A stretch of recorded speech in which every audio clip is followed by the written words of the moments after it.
Kakuchekaro ndezvechokwadi pachabatwa nemhosva kana ndabatwa ndikanye pachabatwa nemhosva Mwari andibatsirawo. Mwari akundibatsirawo pamusoro ichangamire pamusoro edare riri muno sitauyawo takamirira manhone irrigation scheme zvinoitwa nhamo mhasho isitauya takamirira manhone irrigation scheme ine vanhu vanorimamo vanokwana 64 28.5 hectares yatiri kurima. Saka tiri kurima madiridziro edu imomo tasangana nechallenji yakuda papi takavakirwe uye kunobva mvura yacho kuti isvike muskimu. Saka takazoona mumwe baba wakauya achibva adhura uyeyo achibva aisa matombi ake. I remember 2012 tikadaidza muzviki nekanzuro akauya akabva azi stop hazvifanoda iprojekti yehurumende. Tagara kudaro takaona futi mwedzi yapera waifuti wadhubura pamwe waisazve pombi yake ipapo. Irrigation haichina mvura, pombi yake wakaisa pasi yedu iri pamusoro zvareva kuti yedu yakufema mvura iyo ndiyo yakunhirwa. Chakatishamisa ipapo uri kudhurena mvura ichienda unorasa futi murwizidzaswa. Irrigation haichina mvura yedu yasara yakahenga mudenga zvichireva kuti izvo mainjini akanga akaisa iyo demo way wakanga wane zvawakanga waongorora kuti mvura ite madiridziro akanaka. Saka naizvozvo takazobvunza ndiani ari kuita izvi, takashaya kuziva, tikazoziva kuti ndiye anoitwa kuziva Wilson Mhasi. Tibva taona kuti tiende kunotaura naye akamboita futi nyaya iyi, takaona kuti simba rake ringe raita guru, tingatimhanye tiende kuna Changamire toti nyaya iyi tizwisane tiri tega, hatizivi kuti chaari kutemba chii kana zvakamira sei. Ndicharimemba 2012 iyoyo pakanyorwa tsamba yekuzi astope uchidaita zvese pachiro chehurumende, kanzuro ngaizive sabhuku Ishe Mambo Mutasa naDA. Saka takaona zvakaitika izvo hatina tsamba yatakaona vamwe irrigation. Saka izvozvi zvinekoma kwaita zuva vanhu vakasima bhinzi dzakawanda, mune chibage, mune maonyeni zvirimo, zvese zvakutotara zvakuenda kofa zvese. Mvura takutoita majuti, mhaka nechikonzero kubuda kuita mvura, asi rwizi richoerera mvura. Ndiyo nyaya ndinotaura nayo kana kuChangamire.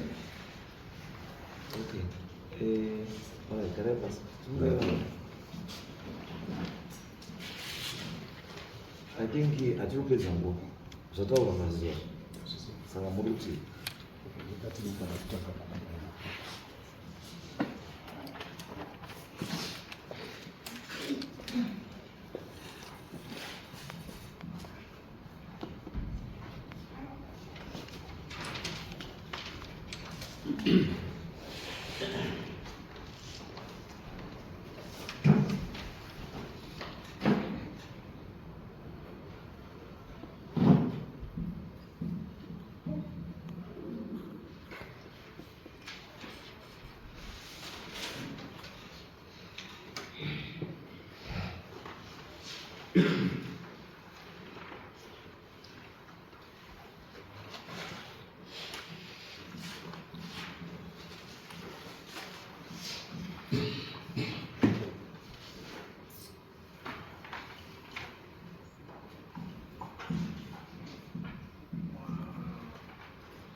right. Saka matsamba muri kundipa akakubatsira chii panyaya iyi? Because chekutanga chandamutoore hakusina munhu ane right ane water right Mamutasa. The one person ane water right asara ane water right ndibheri and UEFA. There are only 2 water rights. Hakusina water rights pane water permits. So what it means right here in your church ndochekutanga. Chechipiri ndechekuti makapiwa authority permit to abstract water pamurwizi handiti, asi makapiwa position yamunofanira kutorera mvura, and position yamakapiwa 50 meters kubva pane mukana wewater company.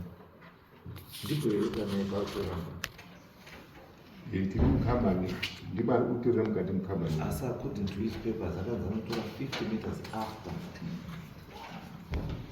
uri mukambani. ndochechipiri. Then mubvunzo wangu ndewekuti muri member here Manunuri irrigation scheme? Imember? Remember, Imember. Alright. Kana muri member akawaka uye ndiani?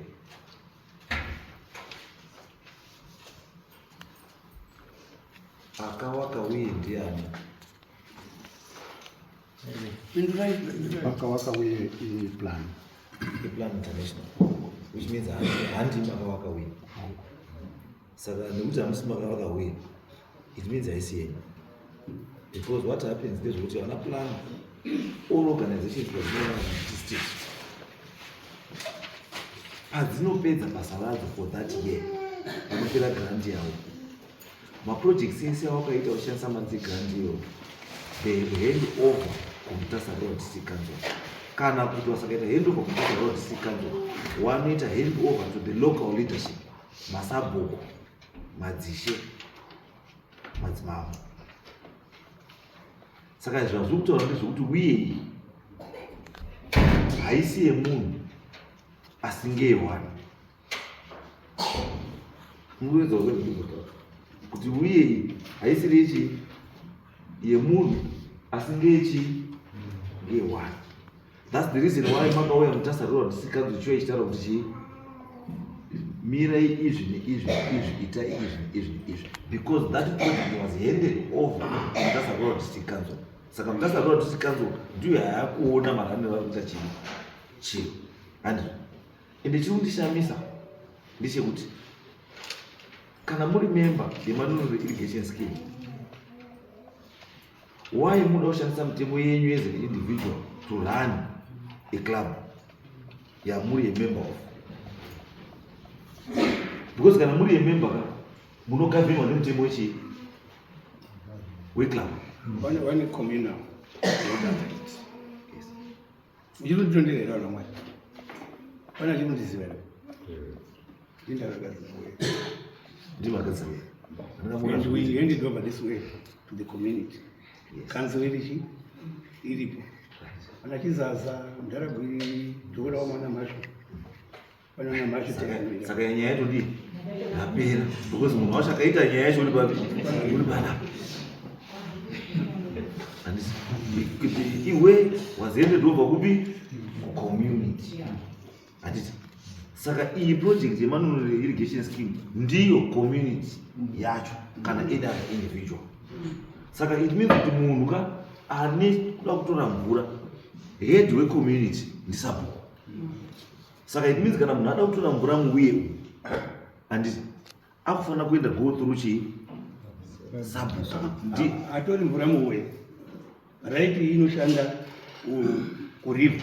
The where is owned by the community yakajoina. Aneka kuona kuti extraction yake ega andonoita where yake ega from the main stream ndoche kudzoka pa. Ndo zvandamuerengera kuti according to right nakuranga wainaro iwewe.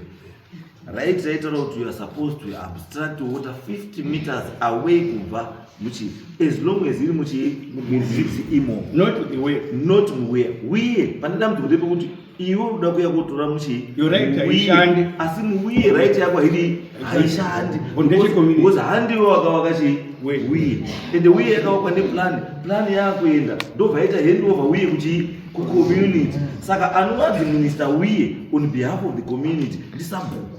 Saka community iyi kuti topindemo muwiye yakapiwa nani? Nasabhuku. Asiwo andikaona pane yaizvo, asiwo iyo chi Manunuri irrigation scheme, they don't own the way. iwe nevanhu irrigation scheme makafanana uye haisi yani haisi yenyu uye ndecommunity asi inoadministrwa nani nasabhuku. Sabhuku ndiye anokwanisa kutaura kuti sezvo imi irrigation muri vanhu vakawanda muchiita chinhu checommunity chitora ichi mvura kubva muuye handiti. So it means kuti kana uda kutora mvura muuye waakufanira kusika authority from community sabhuku necommunity. They also have a committee inorana handiripo. Saka committee yacho ndiye ine authority yekubvisa munhu kana kupinza munhu kana kuburitsa munhu. Saka izvi community iri kuti buda, saka isusu tiri kuti buda enda murwizi ndo zviri simbo. Atile zvimwe zvacho munopedza muchiita zviro zvamunoita zvino hazvibatsiriba because chinhu ichi handi makachiwakamo makawakirwa kubva mapiwa chenyu ichi to administer nekushandisa because mukaita yekuti mimika maakuenda koisa pipe yenyu uye 1 ende muchiita by force. It means kuti kana mukaita muri 1 umwe musakabvisa imimi umwe ari kuya kuisawo yake because mune maseta wrong president. Munhu wese achangouya achaura kuti nyangwe asina pepa because uye at the moment haina basa nepepa yewater right because ndiye community. Saka munhu wese ane right yekuti anokwanisa kutaura kuti ndakungoisawo pipe yangu ende hapana anomuti haubvisa. Asi tiri kuti pane committee yakazi you are in charge of this muinani. That's why uri kuona izvizvi one new requirement kana upiwa water permit izvozvo ndeyekuti haupiwi permit to extract water from anywhere murwizi pasina chidhindo chani chasabhuku.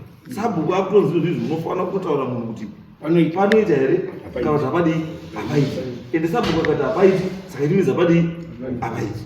Yes, mapapers are required muna one but ava panyaya iyi manje they don't apply.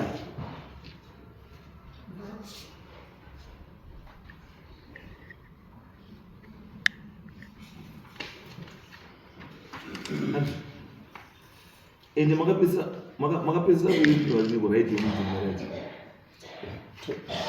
yemuti top copy makapedza kuinywa rini this year is renewed up to 2026. Up to 2026 top copy. Then this is not a right one.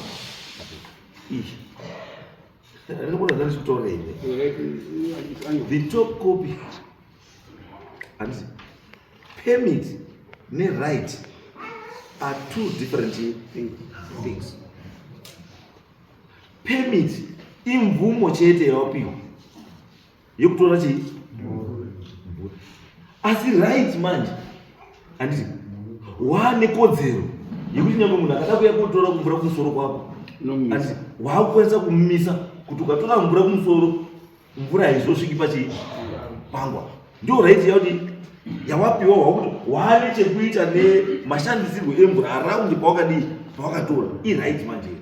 Asi permit yayekuti imvumo chete yekuti urikubvunzwa torawo mvura muchini murwizi.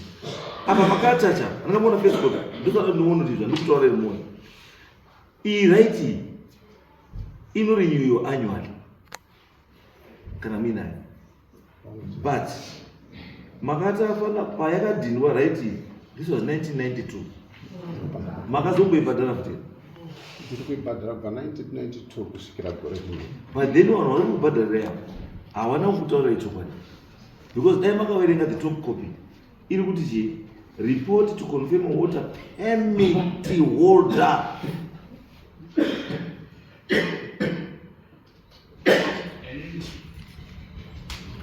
Mazuva zvinodza kutaura zvandaidza kutaura maziva kuti document riri mukati riri kutaura right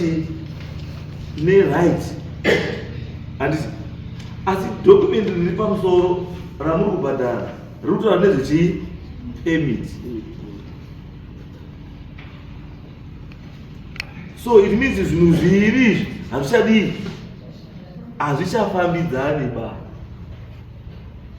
anongona zvinhu kuti vanhu vakakupai iyi endai dzokai ini panoda ndikubatsirei dzokai kuchii kupugwe subcashment council munobvunza kuti yangu tsamba ichi ipermit here kana kuti ichi iright, then obva kutaurira kuti chii. Ukatoona apa handikana taura kuti pakanzi chii report to confirm water permit hold, handiti masho kuziva, handiti yobva yadzika pazasi, yobva yati permit number.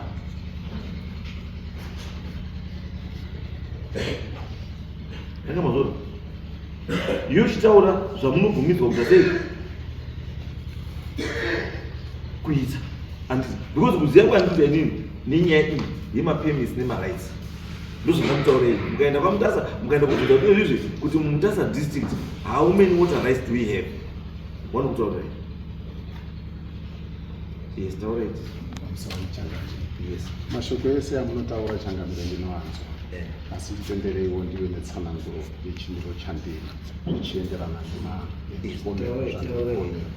Inini changamire pauyewo patiri kutsanangura ndakaenda mazuva anga achaka mapermit water right, that's 1992 wasati wapinda mapermits. Ndaudza icho as reference yekuti permit yangu ndakasoiwana 1992 well before the irrigation scheme. Ndobva ndawaka wall yanga ikungodemarketa zvemvura yangu. Ndobva zvouya manje kuti iyoyo scheme yakatonouya kuzonyowana mukana wekuti ndaibudisa mvura, kansera wakanoadopta project iyo wakatotora reference yemvura ndaibudisa. Ndokubva vauya nemadonors to support the project. Ndikatonyorerwa tsamba kuti yanga ichiri mazuva emarights, nyorerwa tsamba kuti community iri kuda kutorawo mvura, ungawane any objection here. It has been my community, handina kuwane objection, ndakabvuma zvese despite fact yekuti pandaitorera diversion point yescheme yanga ichitozosiyana just about 5 meters pandiri kutora nepawaroda kutorera after papegwa kuti the best point inobuda mvura kuti inosvika kuscheme ndepano. Saka zvadaro ndakaoneswa kuti now taakuchiisa wall with your pipe being in there, which means they are superseding chidziro chandaitora mvura kubva 1992. Saka ndobva vachiti akuisa uye wall yamucha benefit asi tobva taisa wall inobenefita community. From there up to now ndiyo diversion point yandinongowanayo nanhasi. Asi kunyazi zvakadaro ndinopomerwa kunzi mvura haisi kuchasvika ndatora mvura. Changamire nditenderei nditi kuti mvura ndiri kutora mvura handina mvura yandiri kutora as we speak. Kushota kwemvura ndakangoisa pambu isati yakushanda, hakuna kana drop remvura randiri kutora. Ava vari kunditi ndatora mvura ischeme haisina mvura, izvozvo ndinopokana nazvo Changamire. Asi ndadaro kuunza kwangu kuya kuzoita project yepambu ndakaenda kuZimwa yandinounderstanda kuti that's the authority inotionera panyaya yemadiversion point permit nikuona kuti sharing of the mvura. Ndakaenda kuZinwa who knew very well from 1992 kuti I've been paying up to then. Ndobva ndachienda kuZinwa, pombi yangu yanga yagara iripo yakavakirwa neplan nekuti wakasvika ndiripo ndiine wall yaingodemarketa my diversion point. Saka as a result ndabva ndaramba ndichibhadhara permit yangu awakauya scheme ndiyo member handina kuramba yakangoisawo futi it's just about 4 or 5 meters apart from the wall tichaisa wall inobenefita awachisa handina kuramba. Saka as we speak handina mvura yandiri kutotora Changamire.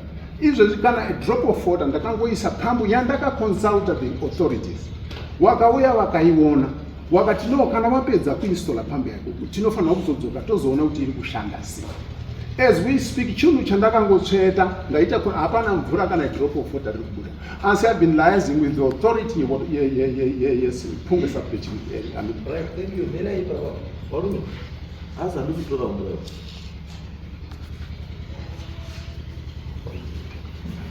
pamusoro Changamire. yes Sekutaura ndakuita ndoitwa Basil.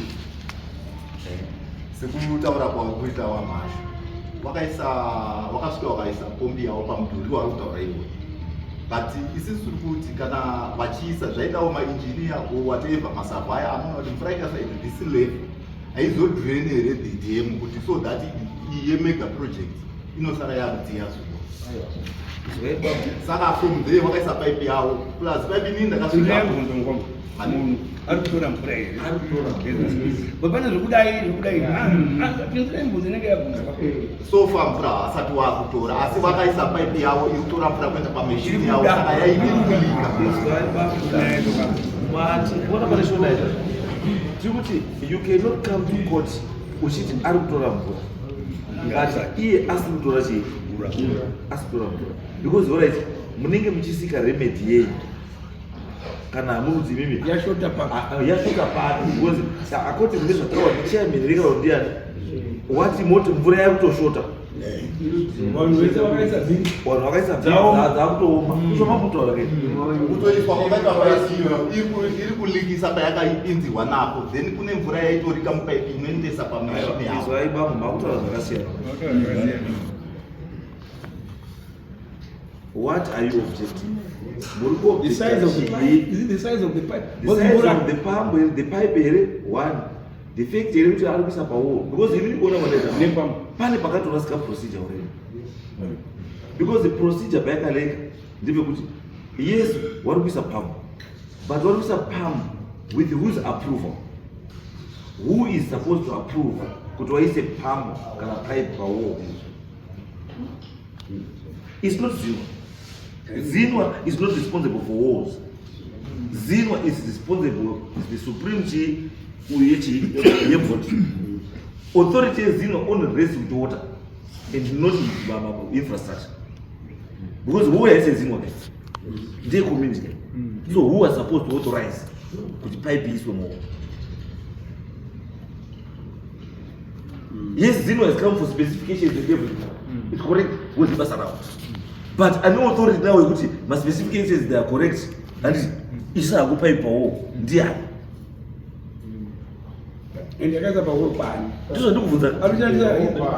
he using the old wall? Yaki or our extractor from the community? Community wall. No, community wall, you know, one is starting point.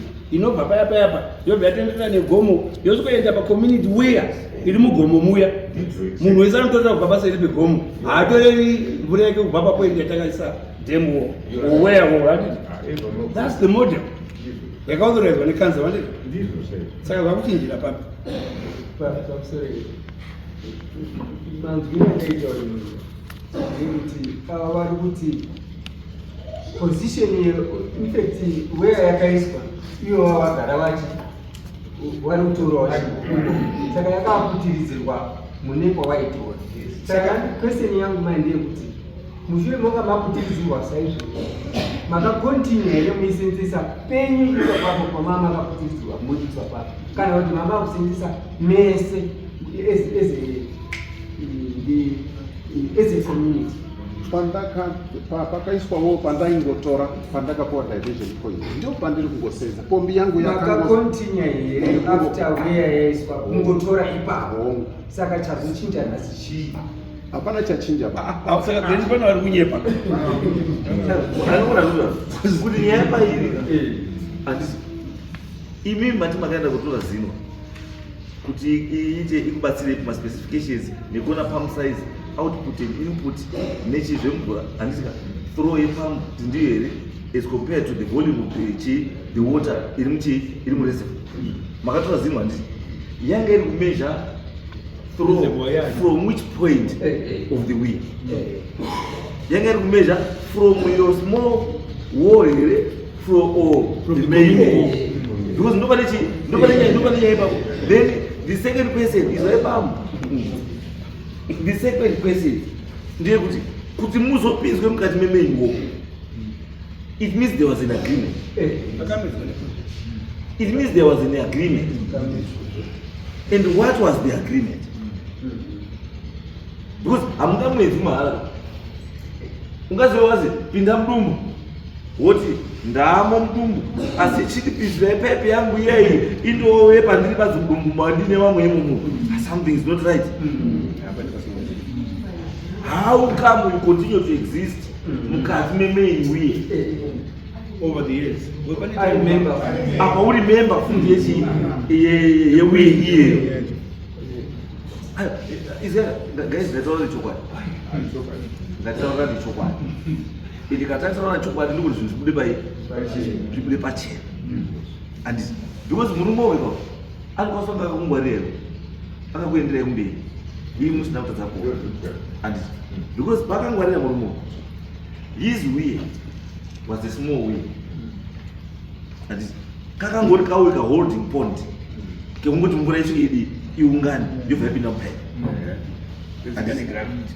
Saka iye pawakauya he could not resist the fact yekuti da kwakauye chihombe, because kuwa kwakauye hombe it means kuti akanga waincreasa volume of water iri kuita sei iri kuchengetedzwa.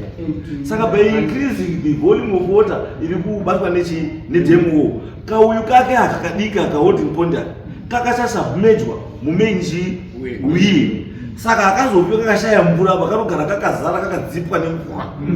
Akutoda nepamp. The reason akuda pump man, akuda pump dai kakari ka holding pond kake chete kakasingadi pump because the pond would simply run dry after 5 minutes. And but now that I will not kapond kake man kachizadzwa nechodzani and pump ya necessary manje because volume yemvura nepump zvakuenderana akwanisa kukanda mvura yari kuda. And asi chazokanganwa man azokanganwa no kuti ndite zvinhu izvo ndakuda futi consultation newakaisa wall kuti ndo zvandakufunga kudii kuita, because you can't tell me kuti muri kutaura kuti muri kuisa ndiri kuisa pipe yangu from the original holding pond. Hazvidi unoisa sei pump titore from the holding pond iyo paine wall up uri kupinda sei kuenda kapondi kakukadika rikato. Ayo, is there pump? Gati basirani. And the way you want to use a pump. Yes. The volume you have to kutanga to no image pond. Your pond is still there. Alright, kana dombo tiri alright. Pump yamuda kuisa imini. Inodraina how many megaliters? Per hour. Discharge yakameters. Discharge pump is 50 millimeters. 50 millimeters. The volume in Fula.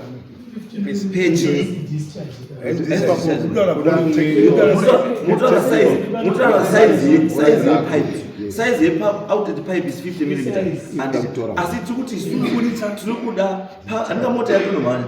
Mota yako ichiranya anakaona pakanyorwa RPM which is round per minute. Tikuti sus per minute.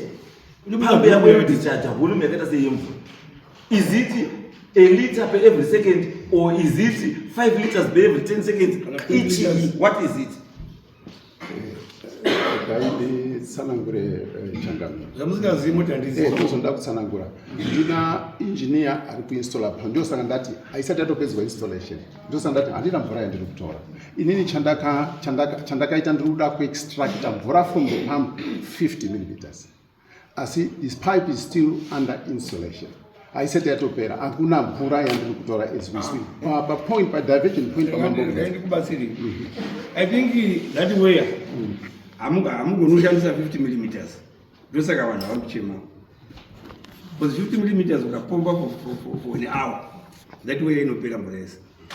Negrat in the in the machine. But that thing where I got it gradient. You know the power naturally. Now if you're putting a machine by way of pipe. Kapondi ka wewe akatudisa aufani kushandisa pamwe kana kushandisa pamwe it means you're going to interfere in the community. Volume ya community will be compromised. Asuka ukashandisa kapipe kadiki munogona kushare zvakana kufanana because ukati 50 millimeters community inotora millimeters magani imi mutoane magani. But according to right yomakangamina yawo right yenyuka imimi yaiti imimi you're supposed to abstract 1 liter per second. That's less than 25 millimeters. 1 liter per second. Atuzizezvo. Kudanda ida kutsanangura ipa kuchangamira. Pandakato permit right rindarunzira reference yepandakapuwa permission. 2 ndakazo upgraderwa. Pombi yangu yanga yapo. Mukaona maningiriki fees ni maliters azonyero kwatopa top copy ye permit yangu. Iyo that was as of the time 1992. As we speak, document rangu re permit really could fair how much I am supposed to be taking. It's 36 liters per megaliters. Look at it. 36 megaliters per second. I know 36 megaliters. 36 megaliters per what? what? Because it's not ready. Because we're gonna ready determines the time not gonna go like a chicken. is right what you are trying to say But when is that the size of the pump that you are using and the size of the pipe that you are using and ndio determine the size of the motor, the pump, the motor that you want to use to drive the pump. And no, it's not determined. The size of the pipe and the size of the motor is usually very important, and the volume of the water from which you want to extract the water. So you need to also take into consideration. Kuti mamungu botola mpondimo. And munopinda how many liters per second? Ndo kuti engineer wenye akupasa kuziva kuti munhu akatora 1 liter per second. That pond inosifana kusara rine mvura. The pond will never run dry. But I want to run from the same point. Because they're also taking from the What is the three? So I can also from the same point. It means with inflow you know meet demand yenyu ne community at the same time. So engineer when you can akatora demand yenyu chete into consideration. Achisiya demand ye community. It means his calculation haishandi. ndaizokumbira chikambira the engineering concept iyoyo handikwanisi kuipindura. Inini ndakaasaina an engineer kuti akwanise kundibuditsira 50 mm from the pump. Saka this pipe okay babutanza ichingori kuti jabuni itaenzwa but kuti isusu engineer ngakubatsirei kuti musaende eclogaids necommunity because chiri kukuendesa eclogaids necommunity ma calculations a engineer which are not correct. And engineer wenyu ma calculation ake ndeye kuti during this time of the year and when all water levels run low, ma water tables is adzika and using the same concept yari kutaura mukomo yekuti ndoda kudraina 1 liter per second hai apply. Why? Because mutengi munenge musitorina mvura yacho. So our argument yawo iri pekuti 50 mm iyo yamuri kutora nayo iyo haiti ba because we inosara isina chinhu because pambi katanga kupamba because of the suction involved, because pane suction power ka and iri kushuta andika it means kuti mvura yese iri kupinda kana iri shoma pairi kuuya paka yese inodhonzwa kudi inoenda kudhonzwa kune suction ndoko inoenda. Saka imi mvura yese iri kupinda mudheni yakuenda kwani kwenyu. Saka vanhu vanozongoona mvura chete indivende kuti madzima pambu yenyu ndo panoti mvura uye muite pambu muite mvura pamusoro changu. Imwe point design yakanga iripo yaibvumidza kuti mvura inofanira kuramba ichiflow in the stream. Ava vari kutora mvura. It was never supposed to say vanhu vachitora mvura panosvika nguva yekuti rwizi runooma because havari kutora mvura. Saka whatever extraction inofanira kunge iripo NRI energy inofanira kunge iripo because ndo vane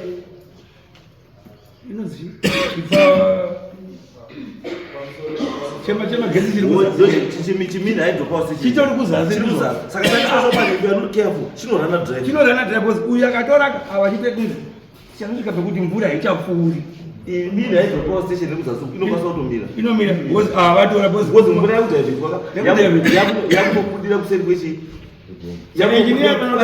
kwematabens kuti matorere ako anofana nguva yavari mvura inofanira kunge ichiti iri kunodonhera pamatabens. Saka isakadonhera pamatabens matabens ateni project yacho. saka tasitopa generation yemagetsi because mvura iyi kunobypassa power station apa inosara iri pakati yonobudire kuseri. Dai kunonzi mapambo akanga ari kuti akatorauka yoenda uko yotendera yoyakunodzoka futi kumusoro kwepamba kweuyu kwemini hydropower station. So I think this issue regarding this one ingatonetsana netechnical jargon and whatever. Let's engage DDC, DDF, Zinwa, Council, wese tiende background tiuye background tione mamira akaita zvinhu, then we make a decision from there, because we can't make a decision from here, because zvinotaurwa zvese zvakuda manje kuti vanhu varipo vachiona kuti zveshwa ichi ndeichi ndeichi, because otherwise we are not saying zvamukuita zviri wrong, but timutya iri under 50 Department of Irrigation tinotoita inotoziva tinotoita macompetitions nemaschemes inotozikanwa neDepartment of Irrigation.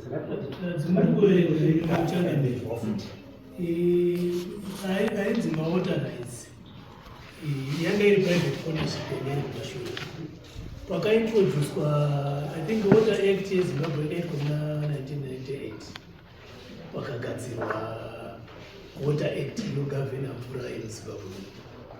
Ndo pakatanga kusenza nyaya yeequitability.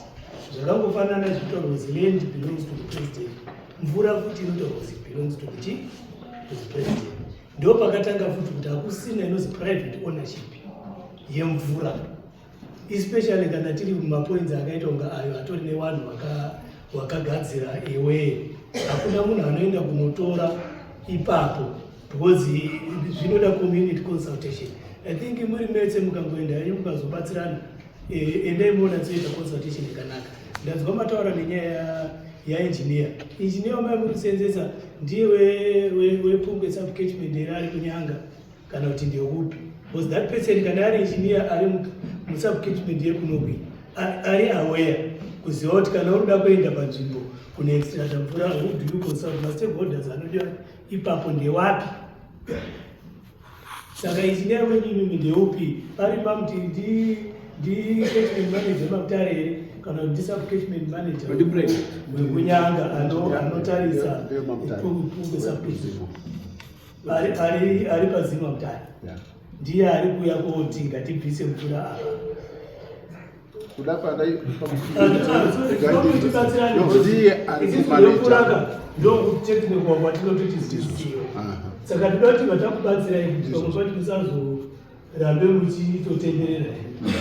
Ishu yeequitability yemvura inotokuremera ipo iyoyo tu. Ndanzwa futi kuti inini paritoka panhu pakasiyana parutorwa mvura, awati tine fiye yekuti pari ulika because panenge pane pakavhurwa. Hatiti ndanozwa kudara zvisi zvedu pane pakavhurwa paweya yanga iripo, ndo pamakaenda, ndo patorwa mvura pakuti mvura idini imwecho ndanoteererwa otherwise pamwana oteerera zvisizvo, but amire ndichitaura ndogona ungatateerera zvisizvo, asi ndo zvandadii, ndo zvandanzwa kuti pane pakapinda. Handiti imimi mataura futi kuti muri part of Gwiriri irrigation scheme. Hatiti saka why are you moving away from Gwiriri irrigation? Maakutaura kuti hamuda kubva paconcept ye-equitable for distribution of water kuenda kuti ini ndinofanira kunga ndine yakati wandei kupfuura chii, because kana muri amongst the 63 people it means imimika pa 63 ndo pamunofanira kuwana mvura yenyu yakadii yakakwana. Ende ini ndakutaura kuti ndine ndiripo Changamire, I will stand for this because equitable distribution of water ndiyo inopreachwa kwese. That's why niona Zimbabwe isibona kutora mvura yemuna Pungwe. Mozambique itori ne-right, asi Pungwe ari kubva muZimbabwe, asi hatigoni kutora mvura yeZimbabwe muPungwe river because Mozambique according to the Water Act ine right yekutovanawo mvura nekuraramisa zvinhu zviri along Pungwe river kuenda kusvika ku Indian Ocean.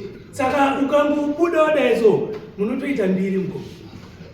Right, it's okay. No, that's right. So, today there's a lot involved. Chatoti tione sana zvakaita sei. Because inini pari kuya mubvunzo wangu ndebe kuti pakaconstructwa war yewi.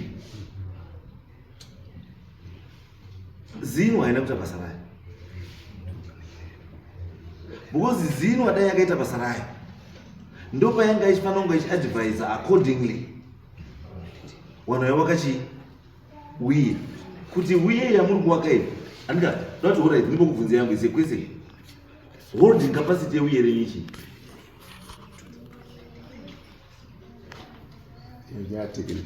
ndo zvandokutaura kuti handiti mukona zvese zvamakutaura zvekuisa mapambu nechi munofanira kunga munozviita first maziva the holding capacity yeuye kuti uye iri duri kuchengeta mvura 280,000 megaliters and saka yadaro then you play around with the figures namoza kuti at any given time handiti mvura iri kubuda kuri kubuda 70 megaliters handiti asi iri kupinda because pane trick ndepekuti kana pari kubuda 70 megaliters at any given time kunofanira kuri kupinda not less than 70 megaliters of water ndiko kuti mumaintaine level yemvura iri mugwini. Mukaona mvura iri kubuda yakunda iri kupinda, then the next thing ndekuti the wheel will run dry and the Emma will shout. And because mukaona wheel yaita run down, yaita run dry, pane zvinhu zvakawanda. That's why kutozi panoitwa nyaya dzese panozi let's look at this and that and that, let's look at this and that, and pane chinonzi flora and fauna and miti chii zvese kokuya chinonzi river life and katutora nenyaya river life tutora nenyaya chii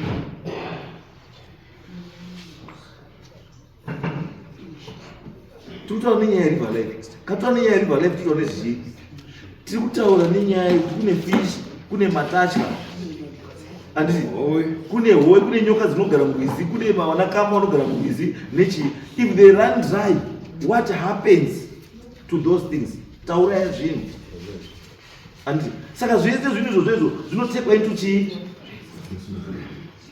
zvinotekwa into consideration andikamona zvizvo zvinotekwa into consideration even nyangwe pano wakauye anditi there are a lot of technical issues that are involved and besides technical issues and kuoneka kuti pasi pacho pari wakauye pane dombo here rakaita sei, what's the size, what's the type of the rock, and rinosustain here pressure and things like that. Zvinhu zviri technical now and asi izvozvo zviri technical hazvisiriba zvinokonzerwa when it comes to the community yakunzi tikavhara inowana here enough water to use for domestic use. Ndo chekutanga ikaoneka domestic use mvura ichishaikwa chinhu ichocho chinomiswa, chikaoneka chinhu ichocho chiuraya fish nematatya chinodii futi chinomiswa. And that's why ndikungora ndotoratika yes munhu ari kuuya ndiinjiniya but injiniya ngakutorere chokwadi akupei masaizi emapipes masaizi emapumps asingaiti kuti muende at loggerheads nechii necommunity ngaaconsulte.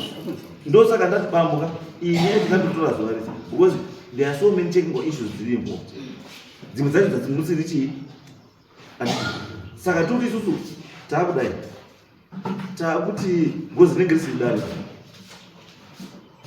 handiti let's make a date muna November handiti tsvakai date muna November mutsvage date tidzike ikoko. Saka tikuda kanzo tikuda DDC tiri kuda zinwa tiri kuda ema tiri kuda pungwe subcashment then tikuda nyangani renewable resources then chimwe chatikuda kuti ndio NRI and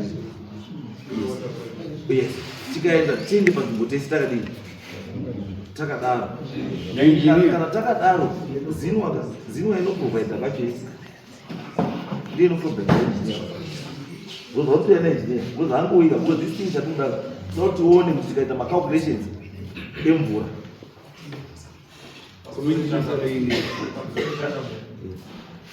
nyaya yerutauro kaikai isisu taitodawo kutora mvura handiti shumba ndo pana duru pamakatora pane duru koza even though arikutaura ke 50 meters dzaari kutaura dzacho itori muwato wekampani ngiriti iyoweya iyoyo isisu taida kutorawo mvura ikwapa kuti idzike uye kwedu tikanzi hazviiti kuti muchatora mvura hambazotobvumirwa kutotora mvura ife yakatotorwa iyoyoyo nenhingiriri neava veirrigation scheme yavo yakatozi yakatokwana hapana umwe munhu achadini achapinda futi maona manje saka ini namusurprise kuti kune umwe munhu ari kutaura ende 50 meters dzacho dzari kuona kutorera mvura anenge autotorera down falls kumusoro kunogwa ari kutorera kunogwa kuita handiti ndo pane bridge riyere kuti riri kudira kubva kwangu richipinda